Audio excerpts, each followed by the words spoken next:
madaxweynaha jamhuuriyadda federaalka Soomaaliya mudane xasan sheekh maxamuud ayaa waxa uu soo gaaray degmada Aadan Yabaal oo kamid ah degmooyinka qadiimiga ah ee curyaamiyeen khawaarijta balse ciidamada xoogga dalka Soomaaliyeed ay ka farmaroojiyeen gacmahooda madaxweynaha jamhuuriyadda federaalka Soomaaliya xasan sheekh maxamuud ayaa waxa uu xilka la wareegay dalka oo ku sugan xaalad khatar badan waxa uu dhaxlay khawaarijta al-shabaab oo muddo 5 sano aan wajihin wax dagaal ah isla markaana dib ugu faafay deegaano hore looga xoreeyay iyagoo ku bulaalay baadda shacabka Soomaaliyeed ay ka qaadaan balse madaxweynaha jamhuuriyadda federaalka Soomaaliya ayaa waxa uu muhiimadda koowaad ee shaqada qaran ee loo igmaday ka dhigtay in dalka Soomaaliya laga xoreeyo khawaarijta isla markaana uu asagoo hormuud u noqdo howlgallada lagu ciribtirayo khawaarijta halkan safarku uu ku yimidna waxa ay ka mid yihiin safarada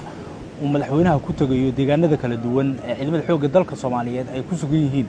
isla markaana ay ka wadaan baacsiga khawaarijta al-shabaab madaxweynaha ayaa waxa uu la kulmi doonaa intuu ku sugan yahay halkan saraakiisha ciidamada xoogga dalka Soomaaliyeed hogaamada ciidamada difaaca shacbiga Soomaaliyeed